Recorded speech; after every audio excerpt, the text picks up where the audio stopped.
State and prove the Euler's theorem.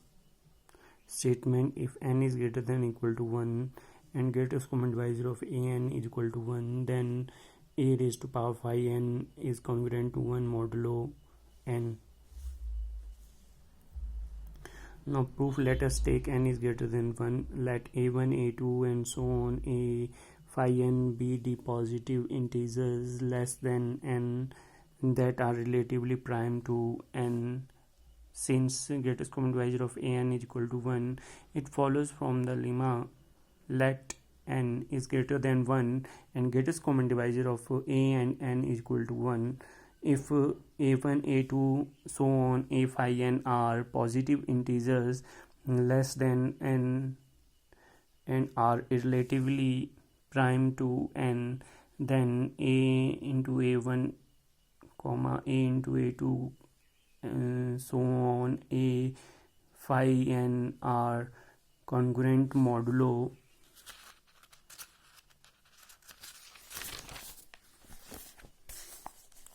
n to a1, a2, so on a phi n in some order. A1, a2 and so on a phi n are congruent, not necessarily in the order of appearance to a1, a2 and so on a phi n, then a into a1 is congruent to r1 modulo n, and similarly a2 congruent to r2 modulo n, and so on a phi n is congruent to r phi n modulo n, where r1, r2 and r phi n are the integers a1, a2 and a phi n in some order, so that the product of r1, r2 and so on r phi n is equal to the product of a1, a2 and a phi n. That is equation 1.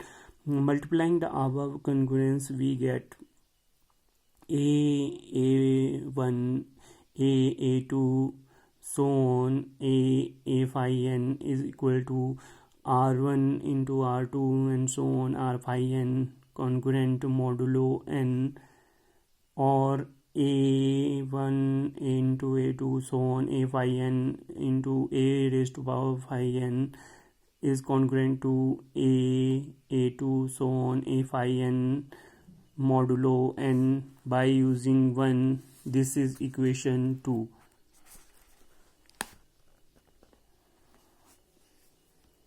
Now since each ai is relatively prime to n, so their product is also relatively prime to n, that is greatest common divisor of a1, a2, so on a phi n comma n is equal to 1. Cancelling a1, a2 and so on a phi n from each sides, we get in equation 2 this term a1, a2 and a phi n is, we will cancel out this is from both sides, and a1, a2, a phi n, so we will remain with the a phi n is congruent to modulo n. In place of this is we have 1, so a phi n congruent to 1 modulo n. This proves the Euler's theorem. What we have Euler theorem, there we have the statement for n is greater than 1, greatest common divisor of a and n is 1, then a raised to power phi n is congruent to 1 modulo n. For this let us taking n is greater than 1, a1, a2 and a phi n be the positive integers less than n are relatively prime to n. So here we will use the lemma let n is greater than 1, greatest common divisor of a n is equal to a and n is equal to 1 if a1, a2 and a n and phi n are the positive integers less than n, so are relatively prime to a1, a1, a2, a2 and a phi n are congruent modulo to n, a and phi n some order. So after we will get